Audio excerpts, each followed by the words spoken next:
Welcome back to Sunrise. It's that time of the morning when the screams go up, when the spectators shout, when the entire audience and auditorium say, "We are DK, DK, DK, DK." Because when TK come pan up, we don't want bad news pan up. Only good news pan up. With the vibes pan it up, pan up. Good morning, TK. It's out of the leg action. I like that. Good morning. Good Happy morning. Friday. Thank God. Yes. Can you imagine? It's Friday. Already? Last Friday before Christmas. Say it again, Just baby. It's the Fridays to last go? Friday in 2024. It is? No. No? Next week. Next is the 27th. Oh, yeah, it's true. No, she's Spreading- right, because next is the spreading rumor. 27th. Next is the 27th. 27th. Yeah, but that's yeah, 2024. Yes. I'm You're rushing the new year. year. I'm ready for this year. Yeah. To be, I could do with some 2025 All right. action in my life. Yeah. Yeah, so I'm looking forward It's to going to it. be a big year for you. Amen. You Hallelujah. sound like you have a Yes. contract somewhere for me, man. We'll talk. Prophesying. Amen. I receive We it. have Jesus' postcode. Yeah, So we that's can, it. we can send a letter. Just saying. All right, let's jump into the headlines. Fines for environmental breaches increased. So for years, environmental advocates have voiced one common request: stricter penalties for companies that breach environmental laws.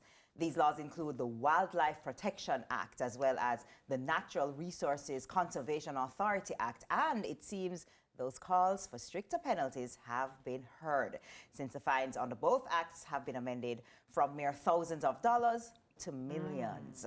The fines range from the lowest $1 million or 6 months in prison up to $5 million or 5 years in prison, with the deterrence averaging $3 million or 3 years in prison. Wow. Whoa. It's important. It's an important job for NEPA to recognize that the Wildlife Protection Act need to be recognized, and perhaps these fines, even though it exists, I don't know if they're being enforced. Yeah. But I saw a video recently of someone in the country. So I really think that public education needs to continue, so that people know that these wildlife protection acts and the parts of it are important, particularly when I saw when there's a man who killed a snake, and he said that, boy, you get him first, I got to get him first, and then we realized that the snake is harmless, But because of the size of the snake, he was naturally afraid.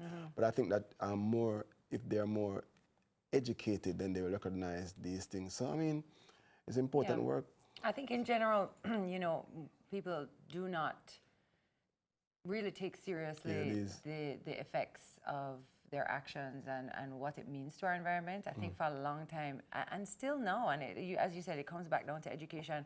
I don't think it's one of those things that we take seriously. Yeah. And I don't just mean in Jamaica. I really feel like the whole world doesn't take it seriously as it pertains to maybe even deforestation, overfishing, killing animals that are, in this case, protected. Yes.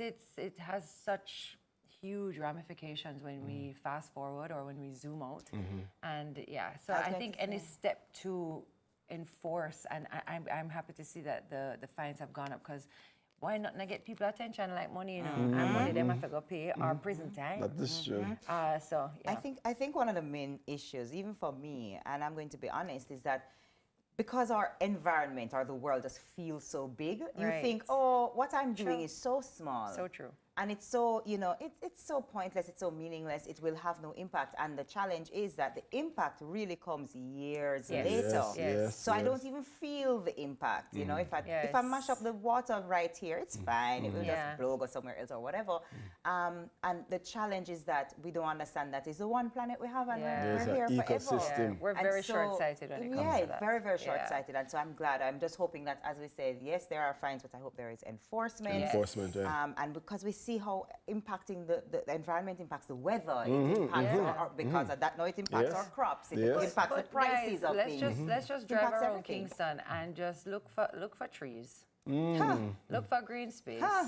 Look for, I hear you, and I'm like, wildlife and all, our life too. Yeah, right? Yeah. So we need it. We need do. green spaces. We need more of that. I want to see more parks being built and less high rises. And that would be a dream of mine to see that we had more green spaces being developed, and that would be a part of protecting all life. Yeah, but this is good to talk about it so that people become more aware of the importance. Yeah, I'm glad for it. So let's go down to the Feel Good Friday headline. Yeah. Pocket Rocket hosts 4th annual Christmas treat in Yuatan. We love Christmas trees. That's one of the things I love about Christmas. Yeah. So the Pocket Rocket Foundation, founded by Olympic champion Shelly-Ann Fraser-Pryce, is set to bring holiday cheer to the children of Yuatan this Saturday, December 21, 2024, with its 4th annual Christmas treat. As part of the foundation's ongoing mission to give back to undeserved communities, the annual Christmas treat will offer a range of activities for children, including fun rides, face painting, and entertainment by a resident DJ. The highlight of the event will be the distribution of gifts, with around 300 children expected to receive presents and enjoy a special day out. The Christmas treat in Yuatan is just the first of 2 events being hosted by the foundation, with the second treat set to take place on Boxing Day, December 26, 2024, in the Waterhouse community in Kingston, where approximately 500 children are expected to be celebrated. You gotta love that. Okay, And Pocket that is Rocket. let me tell you, Pocket Rocket Foundation always does amazing things all throughout the year. All throughout the And year, her not just Christmas. her Christmas treats are now we know them, and we look out for them, and so really happy to see that still going, and so many kids will benefit, and happy. It's And nearly 1,000 nothing children. makes a parent happier than to see your child light up and happy and treated well. So I love that. And it's so easy to be caught up in yourself and your family, your section, your neighborhood, or whatever. It's so great to see. Shelly-Ann Fraser-Pryce, thank you so much we love for expanding the happiness and really, sharing it with others who maybe that treat is the only gift they'll get, or the only chance to interact with some friends, as opposed to being locked up at home or doing things, for school or work. So, we're really happy to see it. Yes, Truly. Absolutely. Wow, look good. at you with That's the good good news. news. Yeah. And every day, you could do it. And every day, but some days, I bring it. I like it on a Friday. And I'm not the only one. I'm sure persons are watching say, yes, I like the good news, Indeed, I mean, it's infectious. Yes.